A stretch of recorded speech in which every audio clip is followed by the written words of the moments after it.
So what is convolution theorem? We'll see what it is, but what are its uses? It is used for solving differential equations. Okay. Then it is used in spectroscopy, obviously, and spectroscopy to improve signal to noise ratio.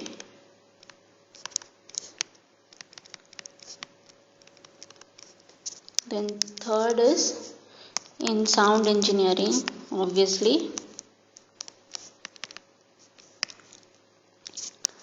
Then in machine learning, and then in image processing. Okay, all your images, right, in your phone, in Google Photos, in Instagram, you have so many filters to process your images. All of those use convolution theorem, in fact. Okay, so now let's see what is convolution. Convolution is written as F star G. Okay, and its formula is 1 by root over 2 pi minus infinity to infinity G of y f of x minus y dy. Okay, so this is the formula for convolution. Okay, here f is nothing but a function of x and g is also a function of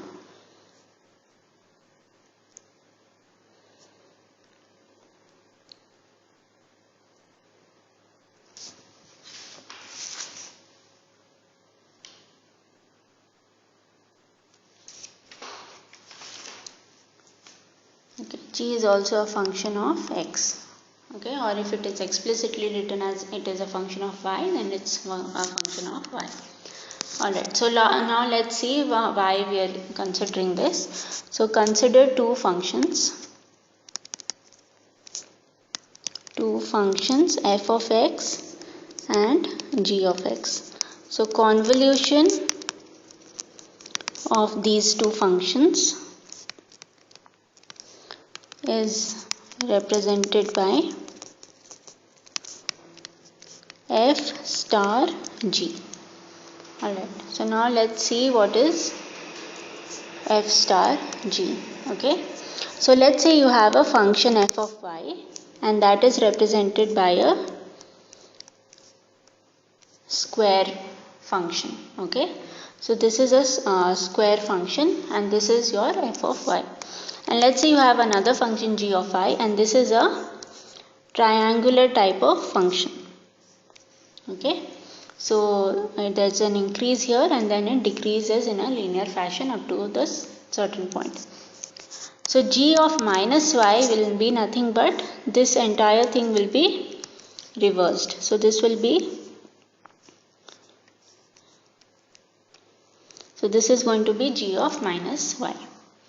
Okay, and now g of x minus y will be nothing but it will be slightly shifted, right? This triangular part, right, or this wedge will be slightly shifted towards the left because this is x minus y. So you are going to have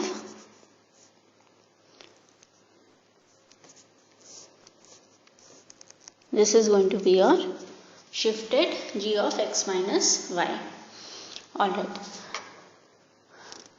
So now let's try to get okay. So now if so when x is such that there is no overlap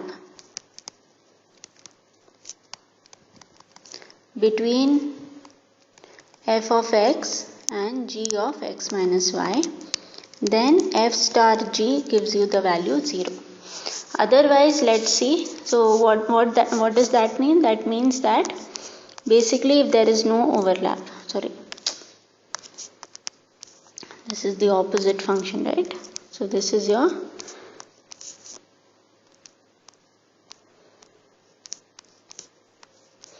okay.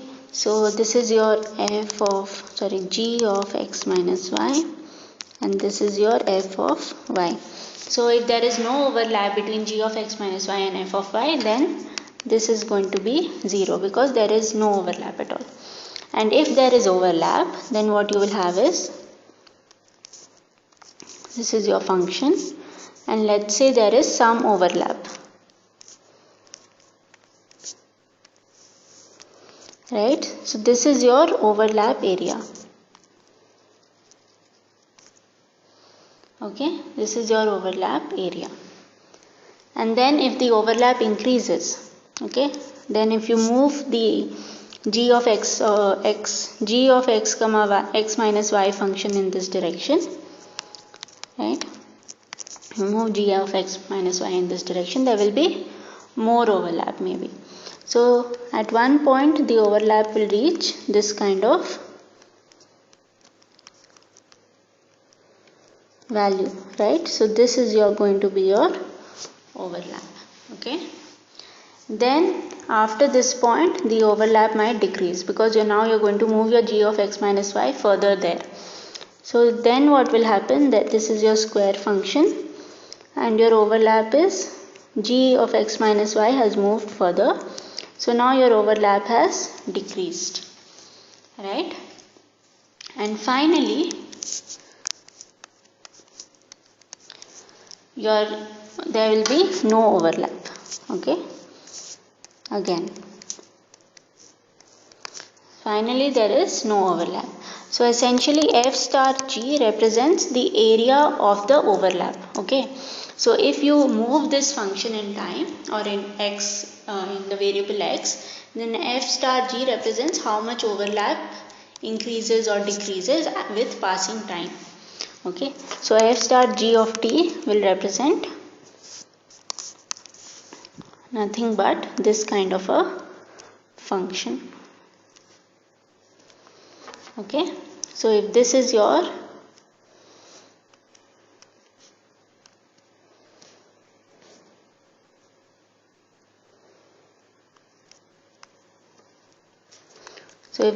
time and this is your f star g, then this is your function. So this is your f star g. So you see that it increases and then it decreases rapidly. So this is going to be your f star g. So this is your convolution. What it does is it took your original square function and it changed it a little bit. So that is why it is almost like a filter. You're adding a filter. So that filter removes part of the image and keeps the main part of the function or the image. Okay, that is the whole point of convolution. So now let's see.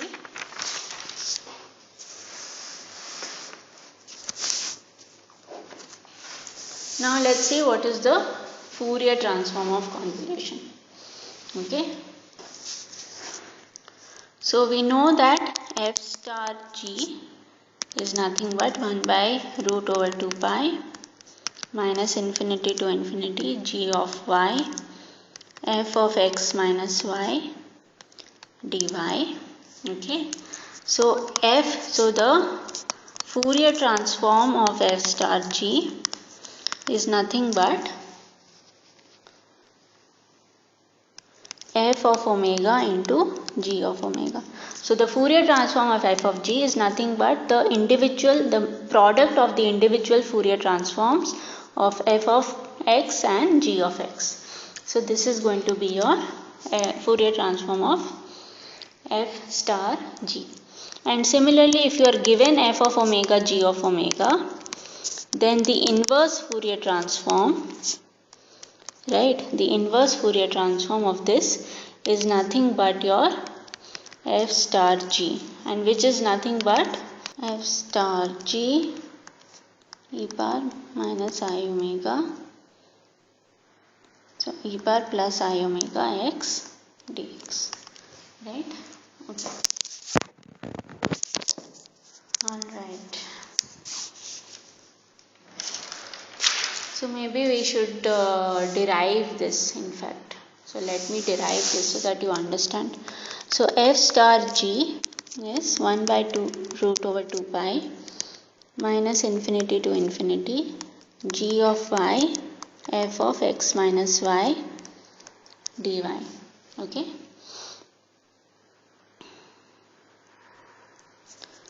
So if I want to find the Fourier transform of this function, right? So I want to get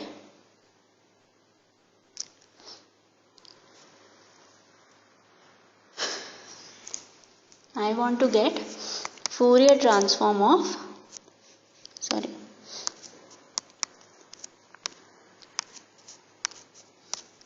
f of f star g.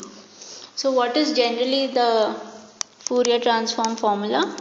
So f of omega is nothing but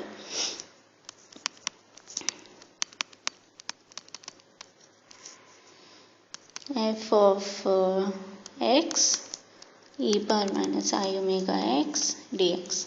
So we'll do the same thing here. Okay.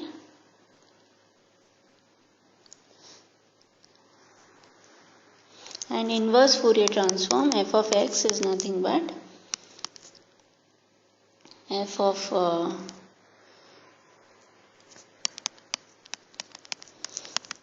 infinity to infinity f of omega e power plus I omega x d omega, right? So if f of x is this, then g of x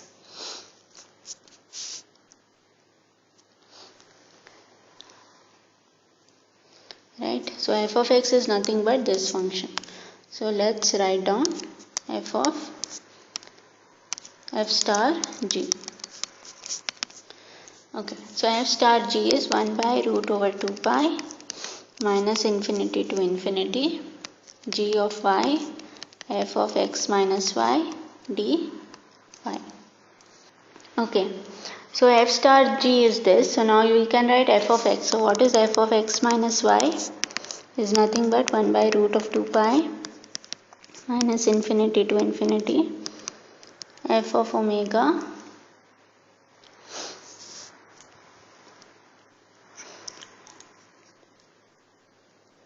e power plus I omega x minus y d omega, right? So this is going to be your f of x minus y. So let's write. So f star g is, so you substitute this in this equation, 2 pi right into 1 by root over 2 pi minus infinity to infinity f of e power plus I omega x minus y d omega dy. Okay, so this is going to be 1 by 2 pi, right, because these two are there, and minus infinity to infinity f of omega e power plus I omega x, right, d omega, and you have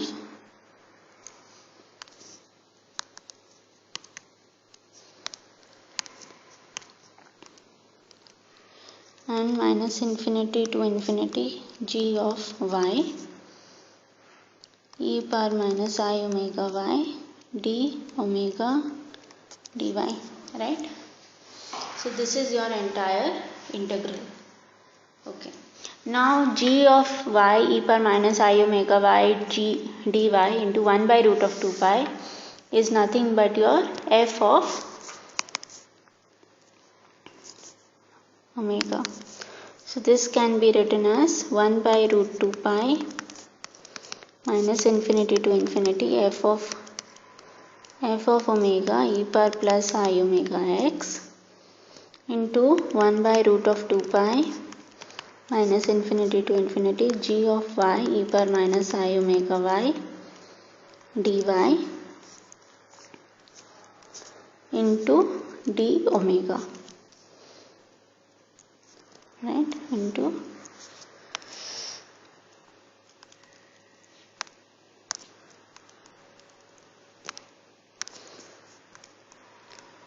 d omega. Okay, so this part is nothing but your capital G of omega, and then this integral is what you're left with is f of omega e power plus I omega x, right?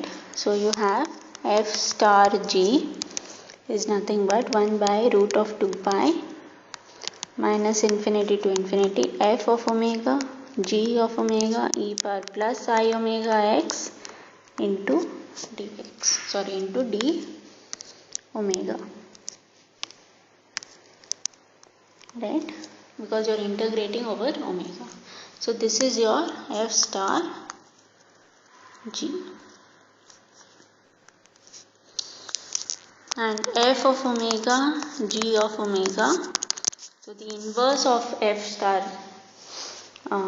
so just the Fourier transform. So this is the inverse Fourier transform and this is the Fourier transform. So this is nothing but your 1 by root of 2 pi minus infinity to infinity f star g e power minus I omega x dx. Okay, alright. So essentially Fourier transform, if you just use the formula, you can calculate the Fourier transform, right? You don't have to worry too much. Now let us look at some of the integrals. Let's some formulas, okay? So many of these formulas are actually given in Rifkin and Weber, but these are some formulas and rules for Fourier transform. Okay, so first is the Fourier transform of small f of t is nothing but capital F of omega. Okay, so this is your notation. I hope this is clear. Okay, now Fourier transform of A f1 of t plus B f2 of t. If f1 and f2 are two functions, okay, this is nothing but A into Fourier transform of the first function plus B into Fourier transform of the second function. Okay, alright. Here A and B are constants. Then Fourier transform of f of x minus a is nothing but e power minus I a omega f of omega. Then Fourier transform of f of x e power I a x is nothing but f of omega minus a. Then Fourier transform of f of ax is nothing but 1 by mod a f of omega by a.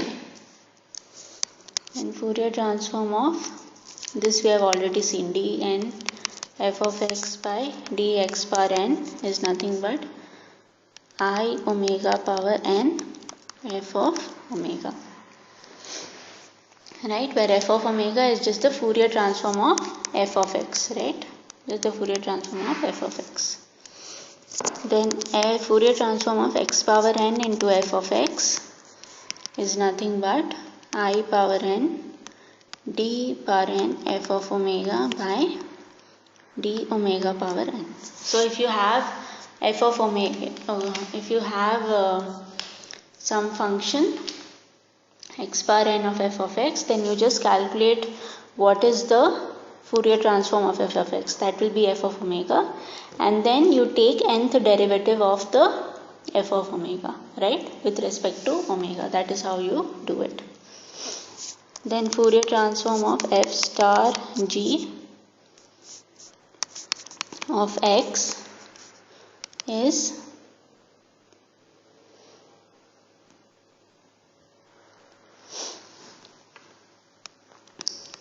root of 2 pi f of omega into g of omega.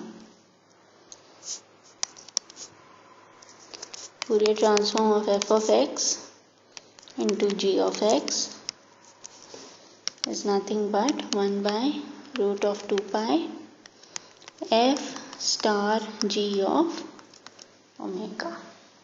Okay.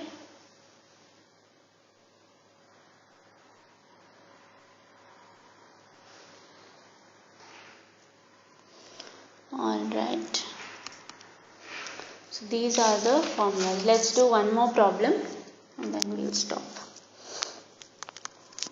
So given f of x is equal to 1 when mod x is less than a and 0 when mod x is greater than a. So first let's simplify this problem. What is mod x? So mod x is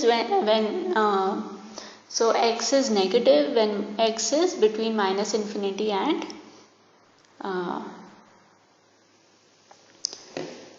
right. So x is negative when x is in the negative number line. So between minus a to infinity, right? So 1 from minus x less than a, right? So basically this is minus x less than a, which means that x is greater than minus a, and it's also 1 when x is less than a, right? Up to 0.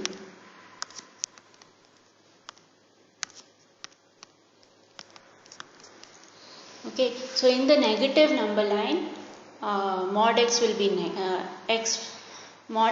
minus x, and in the positive number line, mod x will be plus x. That is the rule here. Okay, so what you do is it takes the value 1 when mod x is less than a, which means that minus x is less than a. So x should be greater than minus a, but up to 0 only. Okay, so and here x is less than a again up to 0. Okay, so and then for the other cases it is 0 when x is greater than a, right, up to infinity, and 0 when minus x is greater than a, which means x is less than minus a. Okay, whenever you have an inequality sign and you take your minus sign to the other side, the inequality will also change its direction. So here it is x less than minus a up to minus infinity. Okay, so let's write this again. So this will be 1 x is greater than minus a up to 0. So it is minus a less than x less than 0, and it is also 1 for x is less than a up to 0. So 0 less than x less than a. Okay.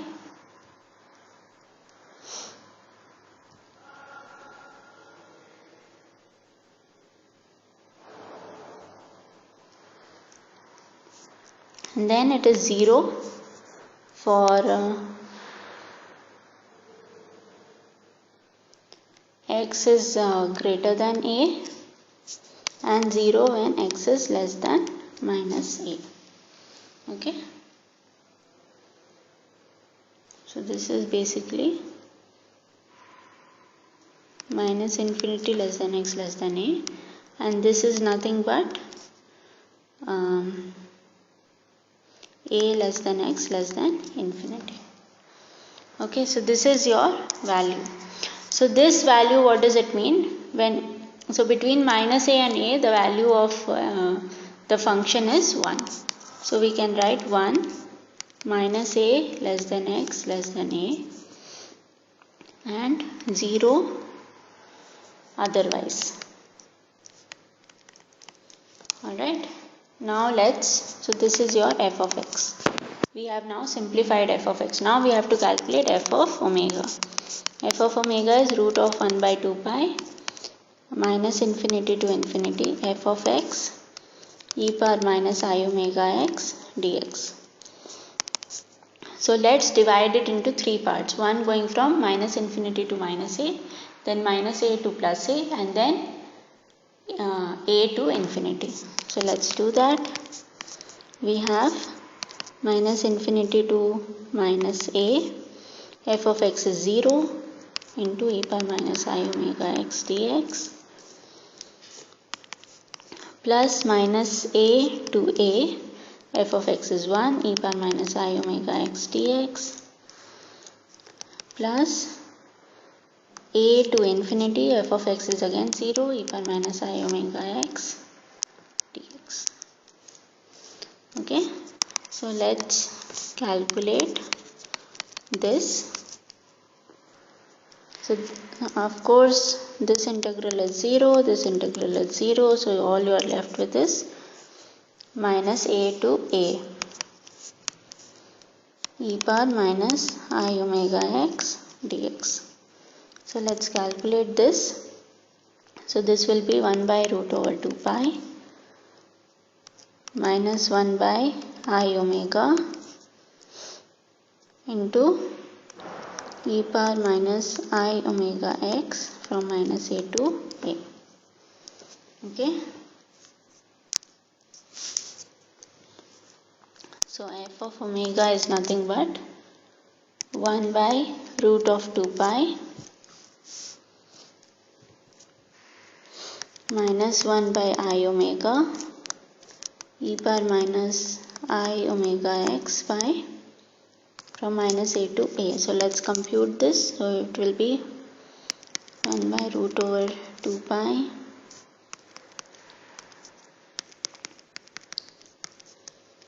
so e power minus I omega a minus e power plus I omega a. So let's take the negative sign inside. So you will have e power I omega a minus e power minus I omega a by I omega. So what does this remind you of? This is nothing but your sine omega, right? Sine omega, sine a omega, okay, by omega. So basically you have to have 2 here and then you multiply and divide by 2, so you will get 2 by root 2 pi and e power minus I. So this term is nothing but your sine omega a and then sine omega a by omega. Okay, so this is nothing but your root of 2 by pi sine omega a by omega. Alright, so this is your continuous, or so this is your Fourier transformed. Okay, so this is capital F of omega. Okay, how does this capital F of omega look like? This is almost like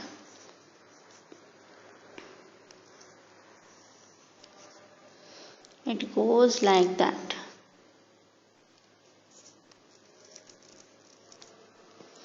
Okay, this is your omega and this is your f of omega.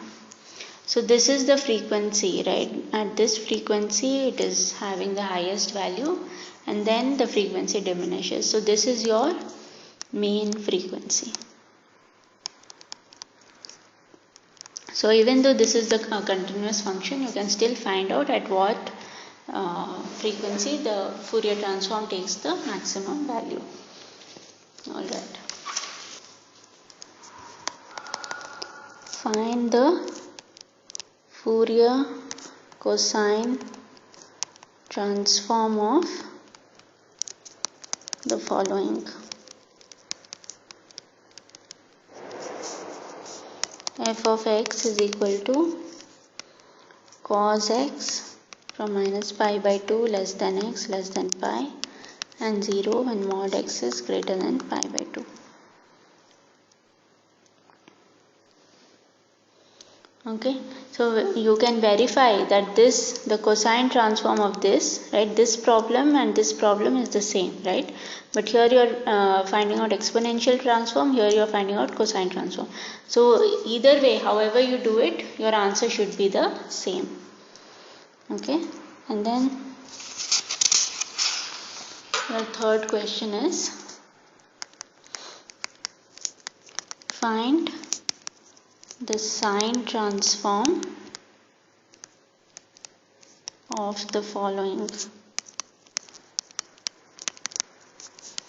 F of x. So So here f of x is given by, again it's one of your previous homework problems, which is -1 when minus pi less than x less than 0, and the f of x has a value 1 when 0 is less than x less than pi, and f of x has a value 0 when mod x is greater than pi. Okay, so here again both for sine transform and cosine and exponential transform, your answer should be the same. Okay, so that is your funda.